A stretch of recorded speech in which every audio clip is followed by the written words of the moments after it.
Hey guys, Bluejay Artist here. So sorry for my inactivity on this channel. I've been dealing with some personal stuff and I was very occupied with school, but now I'm here to talk about something you guys have been requesting non-stop. Spoiler alert, obviously.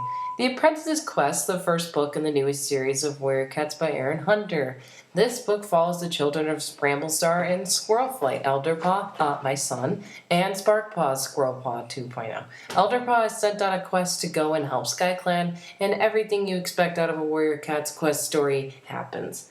I've talked about it before. I didn't really think it was necessary to have another series, but here it is. Do I like it? Sure. Do I love it? No, not really. Is it the best Warrior Cats book I've read? No. Is it the worst? No. Well, let's just see. I'll get right into the aspects I like about the book. Let's talk about my favorite character in Warriors to date. Yes, even more than Hollyleaf. Alderpaw.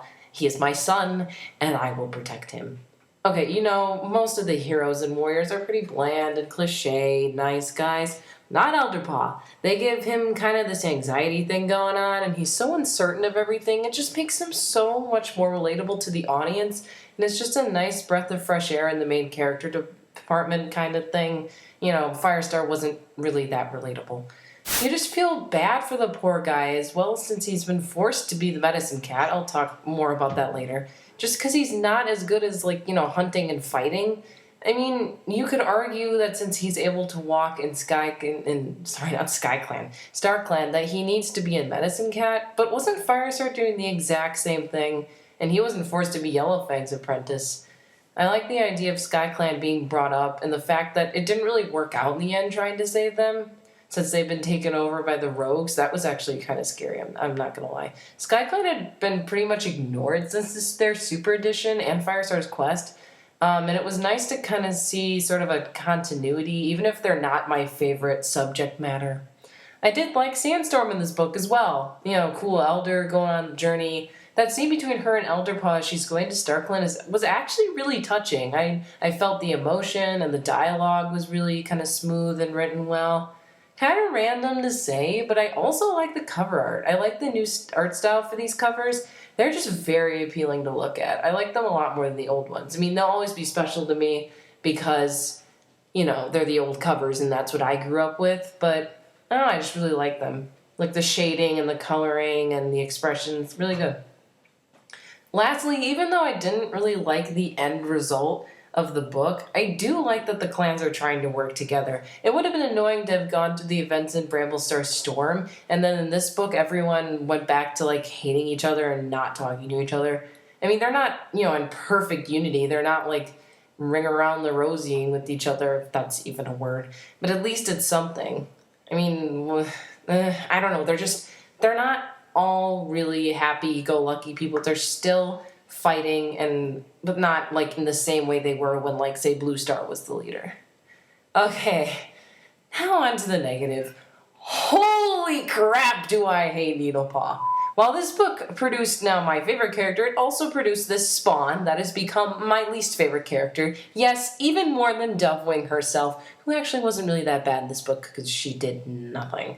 Needlepaw's arrogance and the way she acts like she's above everyone else drive me crazy. If I was on that journey, I would have left her to be eaten by that fox. She also thinks that she has some right in all this business with the kits they found when she just tagged along and really wasn't even supposed to be there. She drives me insane. I guess you're following in Rowanstar's steps and how much of an asshat ShadowClan cats can be. Speaking of him, how awful is that they treat these kits like the last cookie at the dinner table? Okay, ThunderClan gets one half and ShadowClan gets the other half of the cookie. Now we can all be happy.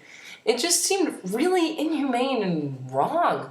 Swear to God. Also, if they make Needlepaw and Elderpaw a thing, I'm gonna scream. I can't take any more forbidden relationships, and Needlepaw doesn't deserve someone like Elderpaw. He is too sweet and nice, and she is just, I can't stand her. Okay, I'll stop talking about Needlepaw because I can't stand her.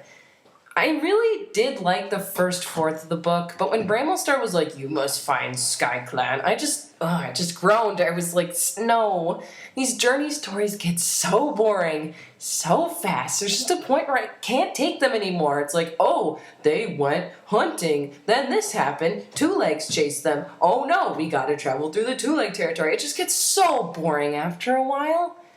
Oh my, it gets so boring. I can't take them. Also, like I mentioned before, what's with the three medicine cats in one clan? I thought that they did that so either Leafpool or Jayfeather would die or something by the end of the book, but I guess not. It also made me think that maybe Elderpaw would be that's not a word, would be forced to go to Shadow Clan since Little Cloud might die soon. Oh, that means more Needlepaw, please no. Lastly, Sparkpaw. She is not as bad as Needlepaw, but she also just kind of seems like she's perfect at everything. She hunts really well, she learns stuff easily, she's confident. She also just reminds me way too much of Squirrelpaw, and I did really not like Squirrelpaw. Maybe that's the point, is that they're showing like these are their kids, so that's why they act like that. Or maybe it was to show that that's how Elderpaw is struggling with warrior stuff. I don't know, but she just was kind of bland, and I'm happy she wasn't the main character, because then I would have been bored and been like, I just want to read through Elderpaw's point of view. So overall, as much as I dissed it just now, I do like the book. I'm happy that I read it, and I'll probably read the next book. I'd give it like 3 stars out of 5. I don't know. I'd recommend it to Warriors fans. I think you'd like it. Thanks for watching. Bluejay Artist out.